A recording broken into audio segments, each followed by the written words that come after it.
ये लोहागढ़ किले का वही जगह है जहां से चेतन ने केतन को धक्का मारा। सिया केतन को इस जगह पर लेकर आती है और कहती है कि तू यहां खड़े हो जा, तेरी एक अच्छी फोटो निकालूंगी। अब वो वहां खड़ा हो जाता है, एकदम देखिए कॉर्नर पे, ये किले का कॉर्नर है और नीचे एक गहरी खाई है जहां बंदर बैठे, यहीं वो खड़ा होता है और चेतन आता है, पीछे से धक्का मार देता है। चेतन इनके आसपास ही घूम रहा था, लेकिन केतन को उस पर शक नहीं हुआ। उसे लगा एक नॉर्मल ट्रैकर है जो हमारे आसपास है। ये वेट करते रहे कि वहां कोई लोग ना हो। इन्हें आधा घंटा लग गया, वहां सब लोग हट गए, तब इन्होंने धक्का मारा। सोचिए, सिया की उम्र सिर्फ 20 साल है। सिया की उम्र सिर्फ 20 साल है और सिया ने ये पूरा प्लान खुद रचा। मतलब इस पूरे हत्याकांड की जो मास्टरमाइंड है वो सिया है। सिया ने बकायदा चेतन से कहा कि चेतन ने ये भी कहा था कि भीड़ भाड़ है, वहाँ हम इसे कैसे धकल पाएंगे। उसने कहा था नहीं, हम वेट करेंगे जब तक वहाँ से सब लोग चले नहीं जाए, उसके बाद हम इसे धक्का मारेंगे और हम मॉर्निंग में जाएंगे, मॉर्निंग में वहाँ कम लोग आते हैं। ये पूरी प्लानिंग थी बकायदा। अब लोगों का सवाल है कि ये दोनों की दोस्ती कैसे हुई, सिया की और चेतन की। चेतन और सिया तो कहीं से भी कोई सेम कॉलेज में नहीं थे, पढ़ाई भी साथ में नहीं की, तो इन दोनों की दोस्ती कैसे हुई और रिलेशनशिप में कैसे आए। सिया ने कॉमर्स साइड से अपना ग्रेजुएशन पूरा कर लिया था, तो उनके पिता ने कहा कि अब तुम्हारा ग्रेजुएशन पूरा हो गया, अब तुम क्या करोगे। उसने कहा कि पापा मैं जॉब करूंगी। उसने कहा नहीं, जॉब नहीं करोगे, तुम बिजनेस कर लो, कोई बिजनेस देख लो। तो उसे बेकरी में इंटरेस्ट था, तो पिता ने कहा कि तुम बेकरी शॉप खोल लो। जिस इलाके में सिया के पिता की शॉप थी, ये देखिए सिया के पिता की शॉप है, देखिए कितनी अच्छी कितनी बड़ी दुकान है, और इनका बहुत बड़ा व्यवसाय था मसाले का। तो मसाले में ये बहुत ज़्यादा पहुंचे हुए थे, अच्छा बिजनेस इनका सेटल था, तो इतना बड़ा ऑफिस था।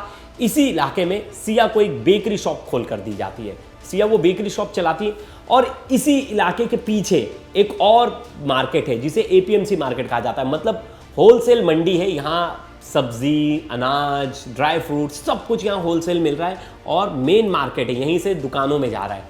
अब ये एपीएमसी मार्केट में चेतन चौधरी की भी दुकान थी और ड्राई फ्रूट्स की। अब जब सिया अपने केक शॉप को बढ़ा रही थी, अपने बेकरी शॉप को बढ़ा रही थी, उसकी जान पहचान हो जाती चेतन से। दोनों एक ही इलाके के रहने वाले थे।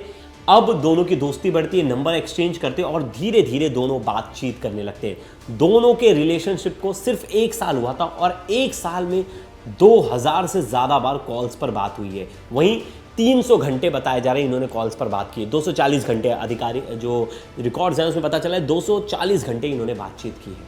अब ऐसे में यहाँ एंट्री हो जाती है केतन की। केतन देखिए, केतन के ऊपर ये प्रोफाइल देखिए जो वेबसाइट पर है। इनकी कंपनी का नाम था सक्सेस ग्रुप। सक्सेस ग्रुप में केतन के बारे में क्या कुछ लिखा है। केतन एक होनहार लड़का था, 26 साल जिसकी उम्र थी, सिम्बॉयसिस से उसने पढ़ाई की थी। बाकायदा उसके घर वाले उसे यूएस से भेजते, यूएसए से वो 2 साल की पढ़ाई कर कर इंडिया आता है। फिर पापा बोलते कि अब बेटा तू हमारी कंपनी का डायरेक्टर बन जा। फिर देखिए ये प्रोफाइल देखिए, कंपनी में चेतन के पास डायरेक्टर पद था और 600 करोड़ का मालिक, मतलब 600 करोड़ का मालिक और उसके बाद डायरेक्टर पद। अब वो अपने पापा के बिजनेस को संभाल रहा था। बाकायदा सोशल मीडिया पर केतन के कई सारे वीडियोस भी हैं और उन वीडियोस में वो दिखाई दे रहा है कि कैसे वो अच्छी बातें बोल रहा है, बता रहा है कैसे बिजनेस आगे बढ़ाना है, बिजनेस ज्ञान दे रहा है। अब यहाँ परिवार वाले बोलते हैं कि केतन की उम्र हो गई है 26 साल, अब वो काम धंधा अच्छे से संभाल रहा है, तो उसका ध्यान रखने के लिए भी किसे लाना जरूरी है। तो घर वाले डिसाइड करते हैं केतन के पिता विशाल अग्रवाल की केतन की शादी कर दी जाए। अब केतन की शादी के लिए लड़की ढूंढने लगते, तो उनके ये पुराने मित्र हैं जो गोयल जी। अब गोयल जी की एक बेटी है जिसकी उम्र 20 साल है और वो भी अपना खुद का बिजनेस चला रही है और सेम कम्युनिटी से हैं। तो वो देखे कि यार परिवार तो अच्छा है, हम इन परिवार को कब से जानते हैं। लेकिन परिवार को जानना और लड़की को जानने में बहुत फ़र्क है। लेकिन लड़की के बारे में ज़्यादा नहीं जानते थे, लड़की छोटी थी, देखा था तब का, और अभी वो ग्रेजुएशन करके जस्ट निकली है। इतनी कम उम्र में परिवार वाले भी डिसाइड कर लेते कि ठीक है, आपका लड़का हमारी लड़की के लिए परफेक्ट है, दोनों की एज गैप भी ठीक है, अब हमारी लड़की की आपके लड़के से शादी करा देंगे। अब फरवरी में 6 फरवरी 5 फरवरी के आसपास दोनों की एंगेजमेंट होती है। एंगेजमेंट की बाकायदा फोटो डालती है और सिया उस फोटो को सोशल मीडिया पर बाकायदा पोस्ट करती है, फाइनली एंगेज, और तमाम ऐसी चीजें निकलती हैं। उसके 3 महीने पहले से शादी की बातचीत चल रही थी। इस बीच चेतन उसे बार बार बोल रहा था तुम अपने घर पर बात करो, तुम ऐसा कैसे कर सकती हो। और ये दोनों के, वो भी बोल रहे थे कि मुझे निकलना है लेकिन मेरे घर वाले तुम्हारे लिए तो नहीं मानेंगे, तुम्हारे लिए रेडी नहीं होंगे। तो इन दोनों के बीच में टसल चल रही थी, कैसे घर वालों से बात करे, कैसे अपनी चीज़ें बताए। और यहाँ चेतन जो है वो पूछ रहा था तुम बताओ क्या करना है।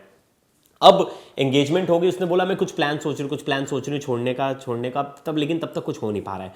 अब इस बीच जो था केतन यहाँ बोल रहा था कि केतन उसे प्यार से बच्चा बोलता था, तो बोलता बच्चा अब हम चले, हम अपना प्री वेडिंग शूट करा के आते बाली में।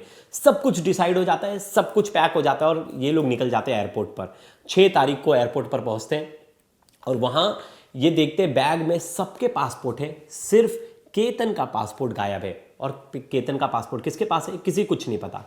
अब ये लोग, केतन के बिना तो प्री वेडिंग शूट हो ही नहीं सकता, तो ये लोग वापस आ जाते हैं। अब ये दुखी मन से कहती है सिया कि यार आप हम नहीं जा पाए, इस बात का मुझे बहुत ज़्यादा अफसोस है, लेकिन ऐसा करते हैं तुम्हें ट्रैकिंग बहुत पसंद है ना, तो हम 14 तारीख को ट्रैकिंग पर जाएंगे लोहागढ़ फोर्ट। अब इनके घर से 1 घंटे की दूरी पर था लोहागढ़ फोर्ट। ये लोग प्लान करते हैं और जाते हैं लोहागढ़ फोर्ट और वहाँ बाकायदा ट्रैकिंग वगैरह करते हैं और उसके वापस आने लगते हैं जब नीचे, तो सिया इसे एक धक्का मारती है, लेकिन ये पेड़ का सहारा होता है, उससे बच जाता है, खाई में गिरता नहीं है। और ये जब देखती है वो बच गया तो झूठ बोलती है कि सांप था, मैंने तुम्हें सांप से बचा लिया। अब केतन को लग रहा है यार कितनी अच्छी लड़की, इसने मुझे सांप से बचा लिया, इसने मुझे जीवन दान दिया है। वहीं दूसरी तरफ से ये नहीं पता था कि ये धक्का उसे इसलिए मारा गया था कि वो उसकी जान लेना चाहती थी। अब यहाँ से सिया ने पूरी प्लान तरीके से अपनी चीज़ें जो थी वो चेतन को बताई कि यार मैं इसमें सक्सेस नहीं हो पाई, लेकिन मैं फिर से इसको यहीं लेकर जाऊंगी और धक्का देकर ही मारूंगी, क्योंकि धक्का देकर मारा और कोई नीचे गिर गया तो ये कभी नहीं पता चलेगा कि ये मर्डर था या एक्सीडेंट, क्योंकि बाकी हम कुछ भी करेंगे, जहर देंगे, कुछ भी करेंगे, अगर उसकी जान से मारेंगे, चाकू मारेंगे, गोली मारेंगे, सब में सबूत मिल जाएगा, लेकिन धक्का मारने पर खाई से गिरेगा तो उसमें ज़्यादा सबूत नहीं मिलेगा। हम एक कहानी बना सकते हैं कि ये एक एक्सीडेंटल डेथ है। चेतन को कन्विंस करती है, चेतन बोलता है नहीं यार इसमें खतरा है, हम फंस सकते हैं। तो बोलती नहीं कोई खतरा नहीं है, धक्का मारने पे कोई खतरा नहीं है, तुम चुपचाप आना और तुम अपना फ़ोन अपने साथ मत लेकर आना कि कल को हमारी मैचिंग हुई, कॉल रिकॉर्डिंग देखा जाए, तुम्हारा मोबाइल लोकेशन देखा जाए तो तुम पकड़ा ना जाओ। अब ऐसे में तारीख आती है 18। अब उससे पहले अब सिया का बर्थडे था 19 तारीख को। सिया ने बोला मुझे क्या सरप्राइज दोगे, तो उसने कहा कि मैं तुम्हारे लिए महाबलेश्वर में एक बढ़िया सा रिसॉर्ट बुक कर रहा हूँ और हम लोग महाबलेश्वर लोनावला जाएंगे और वहाँ तुम्हारा बढ़िया ग्रैंड सेलिब्रेशन करेंगे। ये बात सुनकर वो खुश हो जाती है और बोलता है कि हर दिन कुछ ना कुछ सरप्राइज होगा जब तक तुम्हारा बर्थडे नहीं आता, 6 के 6 दिन। ये बात सुनकर और सिया खुश हो गई। सिया ने कहा कि अब तुम मेरे लिए इतना कर रहे हो, मैं तुम्हारे लिए एक और चीज़ करूँगी। बोलते क्या, तुम्हारा जो फेवरेट स्पोर्ट्स है ट्रैकिंग, हम वापस से ट्रैकिंग चलेंगे। फिर केतन के घर वाले बोलते हैं यार बार बार ट्रैकिंग पे जाने की क्या ज़रूरत है। केतन के पिता बोलते हैं इतनी बार ट्रैकिंग पर क्या जाने की, लेकिन किसी को कुछ शक नहीं होता तो बहुत सारी चीज़ें आंखों के सामने होती लेकिन किसी की उस पर नज़र नहीं जाती। तो ऐसा ही हुआ, उसने कन्विंस कर लिया। उस टाइम पे केतन अपनी होने वाली पत्नी से बहुत ज़्यादा प्यार करने लगा था, तो वो उसकी बातों में आ गया और वापस से 18 तारीख को ये लोग निकल गए। तो देखिए ये लोग निकलते एकदम सुबह सुबह, क्यों, क्योंकि को पता था कि मॉर्निंग में वहाँ बहुत कम लोग होते, भीड़ बहुत कम होती। अगर हम 10 बजे तक वहाँ पहुँच गए तो वहाँ कोई नहीं होगा। यही प्लान करके ये जाते। अब ये जाते हैं ऊपर जो है, ये जाते हैं तो बीच में एक टिकट काउंटर पड़ता है उस फोर्ट पे जाने के लिए और एक एंट्री फी थी। उस एंट्री फी पर इन्हें एक सिक्योरिटी गार्ड मिलता है जो इन्हें टोकता भी कि पैसे देकर जाओ। और इनके पीछे पीछे ये देखिए हुडी में चेतन आ रहा था। इसके बारे में केतन को पता नहीं था। चेतन को ये सिक्योरिटी गार्ड रोकता है। एक बार सुनिए इसने क्या कुछ कहा है। तो जब ये यहाँ आया तो उसने क्या हेडफोन पहने थे, आपकी आवाज़ नहीं सुनी? वो हेडफोन पहना था, पूरा ऐसा हेडफोन था कान में उसका, इसके आवाज़ नहीं सुना वो। आवाज़ नहीं सुनी जी। फिर आपको क्या स्पीड से गया था। हाँ, आपको क्या कहा फिर उसने? वो हमको ये बोला है कि हम एक्सरसाइज के लिए जा रहे हैं सर ऊपर। एक्सरसाइज के लिए हाँ, एक्सरसाइज करके हम तुरंत नीचे आएंगे सर। तो आपने टिकट बिना उसे फिर छोड़ दिया वो? हाँ, तो वो हम रिटर्न में टिकट लेंगे करके बोला था हमको। वापस आते हुए? हाँ, वापस से हम आपका टिकट लेंगे, वहाँ पे हम एक्सरसाइज कर रहे हैं। तो क्या वापस आते हुए वो रुका नहीं? रुका? जी नहीं रुका नहीं, सीधा चले गया सर नीचे। सीधा चला गया। और जो लड़की जो यहाँ से आ रही थी वापस, क्या उससे कुछ बात हुई? जी, उससे बात नहीं सर, उसको ऑनलाइन किया, उसमें तो उतना नहीं हो रहा था। तो बोले थे सर हमारा हम रिटर्न में पे करें। उसको बोला हम स्कैनर का फोटो निकाल लो, आप रिटर्न में पे करो। यहाँ पे वो ऑनलाइन करने की कोशिश कर रही थी क्योंकि ये ऑनलाइन टिकट है। कैश तो ये नहीं हो पाया था उसके, तो हम बोले ऑनलाइन आप रिटर्न में टिकट कर दीजिए। तो ऑनलाइन टिकट कर दिया फिर? हाँ ना, मतलब वो अब रिटर्न में करो तो ऑनलाइन तो ऊपर तो हो गया, तो उसमें कर नहीं पाएगा ना। तो जो सर थे वहाँ पे जो लेडीज के साथ वो सर अपना ऑनलाइन टिकट निकाला, तो बोले हम सर स्कैनर का फोटो ले लीजिए, अब ऊपर जाते समय टिकट निकाल नेटवर्क आएगा, क्योंकि यहाँ पे नेटवर्क रिटर्न में आप टिकट दिखा दीजिए हमको। तो चेतन चौधरी है जो ऊपर जाते हुए जो हुडी पहने थे, मास्क लगाए थे, उन्होंने आपको ये बोल दिया कि वो एक्सरसाइज के लिए जा रहे हैं? जी। आप ही से बात हुई तब ड्यूटी के लिए आप थे? नहीं, हमसे बात हुई थी। तकरीबन कितने बजे ये हुआ? और टाइम 9:15 या 9:30 के करीबन, 9:30। इतना परफेक्ट अभी टाइम याद नहीं है। ओके। तो सिक्योरिटी गार्ड ने बकायदा उससे कहा कि तुम टिकट ले लो। उसने बोला नहीं मैं आते टाइम टिकट ले लूँगा, मैं अभी सिर्फ मॉर्निंग वॉक पे जा रहा हूँ। ये ऊपर जाता है, ऊपर से ये उसे धक्का मार देता है और ये नीचे आ जाता है। आधे घंटे बाद, मतलब 10 सवा 10 बजे के बीच में घटना होती है, आधे घंटे बाद सिया जो है फ़ोन करती है पुलिस को और लोकल लोगों को और अपने घर पर, और फ़ोन कर कर बताती है कि जो है केतन जो है गिर गया फिसल कर, वो फ़ोटो ले रहा था और उसकी मौत हो गई। मतलब वो गिर गया और मुझे पता नहीं, वो दिख नहीं रहा ऊपर से। फिर पूरी रेस्क्यू टीम आ जाती है, 3-4 घंटे रेस्क्यू चलता है और सेम डे 18 तारीख को उसकी डेड बॉडी ढूंढ कर निकाल ली जाती है और बाकायदा उनकी डेड बॉडी को पोस्टमार्टम हाउस भेज दिया जाता है और घर वालों को बता दिया जाता है। जो सिया स्टोरी बताती है वही। अब देखिए 18 से लेके 21 तारीख तक सब कुछ नॉर्मल लगता है, घर वालों को अभी तक सिया पे ज़्यादा शक नहीं हो रहा है कि ये सब कुछ सिया का करा धरा है। अब सिया जो है 21 तारीख को इनके घर पर पहुंचती है, क्योंकि जो बाकी का प्रोसेस था, क्रियाक्रम था, वो सब चीज़ें थी, वो सब हो रहा था।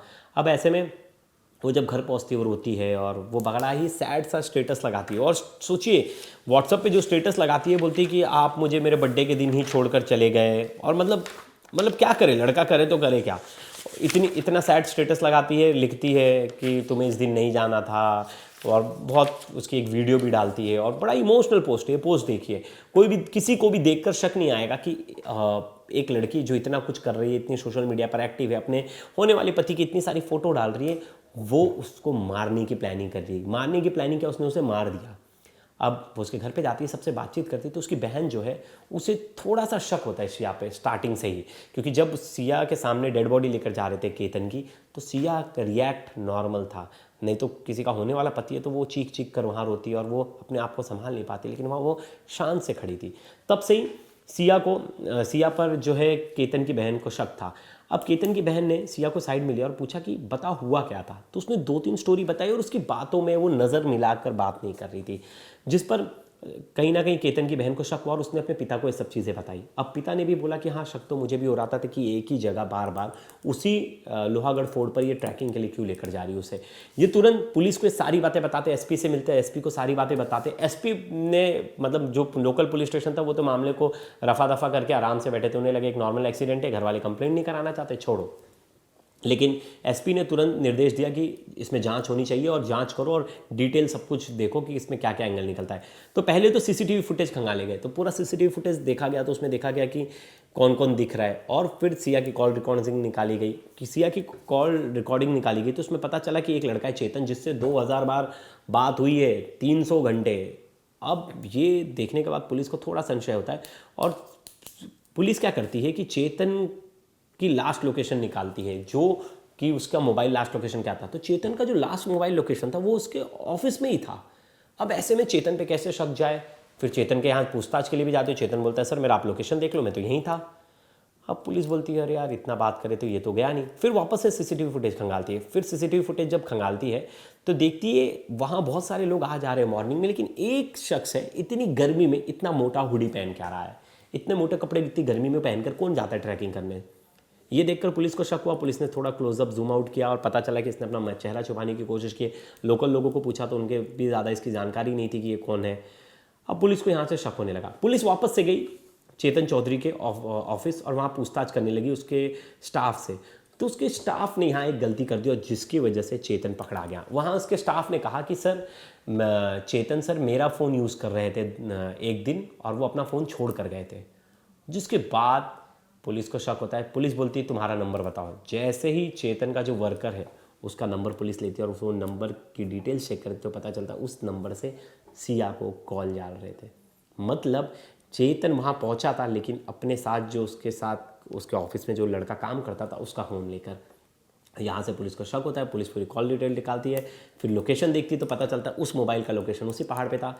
तुरंत चेतन को जो है पुलिस अरेस्ट कर लेती है। अब अरेस्ट करने के बाद उससे रात भर पुलिस अच्छा खासा ट्रीटमेंट देती है, तो वो सब कुछ सच बता देता है। वो बता देता है कि ये सब कुछ मैंने सिया के कहने पर किया। सिया उससे शादी नहीं करना चाहती थी, सिया को वो पसंद नहीं था, लेकिन घर के प्रेशर से और वो घर पर मना भी नहीं कर पा रही थी कि उससे शादी ना करे, क्योंकि फैमिली रिलेशन था बहुत सालों का और वो नहीं चाहती थी कि वो उनके यहाँ जाए। अब ऐसे में जो 23 तारीख को जो है अरेस्ट हो जाते हैं दोनों लोग और सुबह 6 बजे जो है सिया को भी अरेस्ट कर लिया जाता है और उन्हें कोर्ट में प्रोड्यूस किया जाता है। अब कोर्ट ने उन्हें 7 दिन की रिमांड पर भेज दिया है और 7 दिन की रिमांड पर पुलिस उनसे और गहन पूछताछ करेगी और पता लगाने की कोशिश करेगी। लेकिन अब तक जो सोर्सेस है और जो पुलिस इन्वेस्टिगेशंस में पता चला है कि पूरी जो मास्टरमाइंड थी वो सिया थी और सिया ने ही पूरी प्लानिंग रची थी। सोचिए कितना होनहार लड़का और क्या कुछ नहीं था उसके पास, फिर भी सिया ने अपने बॉयफ्रेंड को चुना और अपने बॉयफ्रेंड के लिए उसकी हत्या कर दी। बाकायदा उनके पिता को, जो केतन के पिता, उन्हें सब कुछ पता था, उन्होंने ये सब चीज़ें गौर भी की थी। एक बार उन्होंने सब छोटी मोटी चीज़ें नोटिस की थी, लेकिन उन्हें शुरुआत में ज़्यादा शक नहीं हुआ। एक बार उन्हें सुनते हैं। कई बार वो पहले 31 मई को लोहगढ़ फोर्ट गए घूमने के लिए। उसके बाद इमीडिएटली उसने बोला कि हमको 5 को भी जाना है, 5 जून को भी जाना है। तो 5 जून के लिए हमने इनकार कर दिया कि जब 31 को जाके आए तो रोज रोज वहाँ क्या काम है। लेकिन उसने बहुत जिद की कि नहीं मेरे को जाना है, मेरे को जाना है। लेकिन फिर किसी वजह से वो जा नहीं पाए। फिर वो लोग जा रहे थे 6 तारीख को शाम को बाली। जाते समय 4 लोग एक साथ जा रहे थे, सिर्फ केतन का ही पासपोर्ट चोरी हो गया, जिसकी वजह से वो जा नहीं पाए। एयरपोर्ट से वो रिटर्न आ गए। रिटर्न आने के बाद हमें ये समझ में नहीं आया कि एक ही बैग में जब सब चीजें रखी हुई थी, बाकी सब करेंसी, क्रेडिट कार्ड्स, बाकी के पासपोर्ट अवेलेबल हैं, और एक ही पासपोर्ट कैसे चोरी हो सकता है। बट उसको अब ऐसा लग रहा है कि उस वक्त उसको बहुत ज्यादा सीरियस नहीं लिया। ऐसा लगा जैसे कैब ड्राइवर ने निकाल लिया होगा, कहीं गिर गया होगा। उसके बाद फिर वापस से उसने जिद की कि उसको जाना है लोहगढ़ किला। तो हमारे को ये समझ में नहीं आ रहा है क्यों जाना है। लेकिन बाली कैंसिल होने के बाद, पहले भी ये कैंसिल होने के बाद फिर ये 14 को गए। हमारे लिए भी एक बहुत बड़ा शॉकिंग है। अगर उसको शादी नहीं करनी थी तो सीधा उसने उसके माँ बाप को या हमको किसी चीज से इनकार कर देते, या जिस लड़के के साथ उसका जो भी अफेयर चल रहा है कहीं से भी एक फोटो हमको भेज देते तो भी हम कैंसिल कर देते। इन लोगों ने इतना बड़ा कदम उठाने का क्यों सोचा, और क्या इनकी मानसिकता है। इन लोगों की इतनी क्रूर मानसिकता है कि किसी का 26 साल का लड़का इनके थोड़े से अय्याशी के लिए मार दिया जाए। इनकी इतनी क्रूर विचारधारणा को कहीं तो भी समाज में ध्यान में लेना चाहिए। और ये विचारधारणा इनको इनके परिवार से, इनके संस्कारों से ही आई होगी। उसके सिवा एक 20 साल के लड़की में इतना किसी का मर्डर करने तक का सोच आना और करना कहां तक पॉसिबल है। तो ये इनके माता पिता, परिवार जहां से आई होंगी, उन्होंने किसने क्या सीख दी, अब ये मैं बता नहीं पाऊंगा। वहीं केतन की मम्मी का ये भी कहना है कि केतन के परिवार वाले और जो सिया की मम्मी है उन्हें सब चीज़ पता था। उनकी मम्मी ने भी हमसे बहुत सारी चीज़ें छुपाई, जिसकी वजह से ये सब चीज़ें हुई। एक बार केतन की मम्मी को सुनते हैं। की मम्मी हूँ, राखी विशाल अग्रवाल। आज मेरा बेटा चला गया है, इसके पूरे जिम्मेदार सिया है और उसका बॉयफ्रेंड है। मैंने सिया को सब कुछ अपने बहू के जैसे माना था। उसने बहुत बड़ा मेरे को धोखा दिया है और मेरे को बहुत झूठ बोला है। देखा जाए तो अभी बहुत सारी चीजें बातें आ रही है, बहुत झूठ बोला है उसने मेरे साथ। जब घर में वो आती थी तो कभी आप लोगों को लगता था कि ये घर में तो आई होगी कहीं? हाँ, आई है ना। कैसे रहती थी आप लोग के साथ मिलजुल? 2-3 बार आई है। एक बार तो पूजा पे आई हुई है, तो वो पूजा के हिसाब से आई थी तो अच्छे से रही हमारे साथ। और एक बार बर्थडे पे भी आई थी, 2-3 बार हमारे डिनर पे भी आई और तब भी अच्छे से रही। हम लोग डिनर पे मिले भी। मैंने उसको फ्रेंकली बोल दिया था कि मेरे घर में ड्रिंक नहीं चलता है, मेरे घर में कोई, मैं पार्टियाज भी तेको भेजूंगी नहीं। तो भी वो ड्रिंक करने की ये हमसे छुपाई गई है। उसके माँ ने बाप ने हमसे ये बात छुपाई गई है। और मेन जिम्मेदार तो इस पर पूजा मित्तल बहुत ज्यादा इन्वॉल्व है। पूजा गोयल ने, मैं जिस दिन हुआ था, पूजा गोयल का मेरे पास कॉल आया था कि आपके बेटे को क्यों भेजते हो। मैंने नहीं भेजा है, सिया ने लेके गई है मेरे बेटे को वहां पर खींच के। मैंने नहीं भेजा है, सिया का हाथ है इसमें पूरा। जब वो घर में आती थी तभी कभी ऐसा लगता था कि ये इसके दिमाग में कुछ और चल रहा है? नहीं, बिल्कुल भी नहीं, बिल्कुल भी। मेरी जॉइंट फैमिली है, मेरे हम लोग 20 लोग रहते, किसी को भी नहीं पता था। आम लड़की की तरह आम लड़की के जैसे वो आने की, कुछ हंसती खेलती रहने की। मैं कभी भी बात करने की तो वीडियो कॉल पे बात करने की, एकदम हंसते हुए बात करने की, कुछ भी नहीं था। ऐसे हमको कुछ डाउट भी नहीं आया।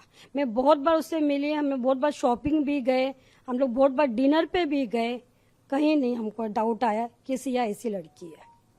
आप क्या कहेंगे? सर ने भी कहा कि समाज में ऐसे लोगों का होना काफी घातक है। नहीं, उसको मौत की सजा चाहिए, उसको, उसके भाई को भी, उसके बॉयफ्रेंड के भी, उसके माँ को भी, उसके बाप को भी, और उसकी बुआ को भी। उसकी बुआ को तो पहले चाहिए, बुआ तो बहुत ज्यादा है, बुआ फूफा दोनों को चाहिए। जब से ये हुआ है आपके घर में, हम देख रहे हैं सभी के हाँ, हालत सब कि सब हाँ खराब है? बहुत ज्यादा है, बहुत ज्यादा। हम लोग तो आंसू नहीं रुक रहे हमारे। हम लोग 4 दिन से घर में सोए नहीं है। कोई घर के एक भी इंसान सोया नहीं है। हम लोग घर में 20 मेंबर्स है। अच्छा, जब ये घटना हुई पहले दिन, हाँ तभी आप लोगों को कुछ लगा था कि ये कुछ अलग हो मेन तो हमको सिया के शूज नहीं मिले, तब उस पर मेरे को डाउट थोड़ा हुआ। और जब मैंने सिया के मोबाइल मेरे को मिला जाते बरोबर, उस पर थोड़ा डाउट हुआ। और जब मैंने केतन का फेस देखा, तब उस पर मेरे को थोड़ा डाउट हुआ। अब ये खबर सुनने के बाद जो है सिया के पापा को सदमा लगा, वो एडमिट हो गए, उनकी हालत ख़राब हो गई है, क्योंकि उन्होंने भी नहीं सोचा था कि उनकी बेटी कुछ ऐसा करेगी। और अक्सर माँ बाप को नहीं पता होता कि उनके बच्चे क्या सोच रहे, क्या कर रहे, क्योंकि बाहरी दुनिया उनके लिए अलग होती है। वो अपने बिजनेस में इतना ज़्यादा व्यस्त रहते हैं कि वो अपने बच्चों पर ध्यान नहीं दे पाते कि उनका बच्चा कर क्या रहा है, उनका बच्चा किस एक्टिविटी में, किस चीज़ में है। इसलिए मैं कहता हूँ कि बिजनेसमैन या कोई भी अपने बच्चों पर ध्यान देना बहुत ज़्यादा ज़रूरी है कि आपका बच्चा कर क्या रहा है। यहाँ भी यही केस हुआ कि किसी को पता ही नहीं सिया क्या कुछ कर रही है, सिया कितना झूठ बोल रही है, कितना सच बोल रही है, कौन उसका बॉयफ्रेंड है, फिर भी उसकी शादी करा दी जाती। और सबसे बड़ी गलती मैं बोलूँगा पेरेंट्स की। पेरेंट्स अपने बच्चों से पूछते ही नहीं, बेटा कुछ है तो बता दे, कोई तेरा बॉयफ्रेंड है तो बता दे, अगर शुरुआत में। लेकिन आजकल सोसाइटी का प्रेशर इतना ज़्यादा है कि समाज में ही शादी करानी है, बच्चों से पूछना नहीं है। और बच्चे तो हैं ही पागल, बच्चे ने तो गलती की है, वो तो सबसे बड़ी गलती, उसके लिए तो सज़ा उसे मिलने ही वाली है। मिनिमम उम्र कैद, नहीं तो फांसी की सज़ा की मांग कर रहे हैं, लेकिन उम्र कैद तो मिनिमम मिलेगी। लेकिन पेरेंट्स को हमेशा अपने बच्चों से पूछना चाहिए, कुछ है तो बता दो, कुछ है तो बता दो। लेकिन बहुत सारे पेरेंट्स ये कभी अपने बच्चों से पूछते नहीं और ये सच्चाई जानने की भी कोशिश नहीं करते, क्योंकि वो तो चाहते हैं कि समाज में हमारी बेटी की शादी हो जाए, समाज में हमारे बेटी की शादी हो जाए। लेकिन कोई भी ये अपने बच्चों से पूछना ही एक्सपेक्ट नहीं करता कि उनका बच्चा भी किसी से प्यार कर सकता है, शायद वो उसको दिल दे बैठा है, उससे शादी करना चाहता है। और ऐसा एक केस नहीं है, बहुत सारे केसेस मैंने देख लिए और तमाम क्राइम कवर कर रहे हैं, बहुत केसेस। और मोस्टली हर केसेस में यही है कि पेरेंट्स ने कभी पूछा ही नहीं बच्चों से कि तुम्हारी कोई पसंद है तो बता दो, तुम किसी से प्यार करते हो तो बता दो। डायरेक्ट फैसला सुना दिया, लड़का तुम्हारे लिए अच्छा है, तुम्हारी उम्र हो गई और तुम शादी कर लो। और फिर बच्चों को लगता है कि अगर पेरेंट्स से बगावत करेंगे तो खुद तो अच्छा कुछ कर नहीं रहे लाइफ में, उनकी प्रॉपर्टी से हाथ धोना पड़ेगा, उनके पैसों से हाथ धोना पड़ेगा। तो लालच यहाँ है बच्चों में भी, कि लालच भी कर रखा है, बाकायदा सब कुछ चाहिए और कुछ छोड़ना भी नहीं है। और अगर कोई बीच में आ रहा है तो उसे रास्ते से हटा देना है। सिया ने अगर थोड़ी हिम्मत दिखाई होती और अपने पिता को कहती कि पापा मुझे इससे शादी नहीं करनी, तो शायद आज मामला कुछ और होता। वही दूसरी तरफ वो शायद लड़के को भी बताती थी या लड़के के घर वालों तक कुछ फ़ोटो मैसेज पहुंचवा देती, तो शायद वो बच जाती और केतन हमारे साथ होता। तो दोस्तों इस खबर पर आपकी क्या राय है ज़रूर बताइएगा, ढेर सारे कमेंट्स कीजिएगा। आप क्या सोचते हो और आज के टाइम पे बच्चे झूठ क्यों बोल रहे हैं, ये क्या रीज़न है, और क्यों अपने घर वालों से बताने से डरते हैं कि वो किसी से प्यार कर रहे हैं। तो दोस्तों इस पर ढेर सारे कमेंट्स कीजिएगा, ज़रूर बताइएगा। तब तक के लिए धन्यवाद।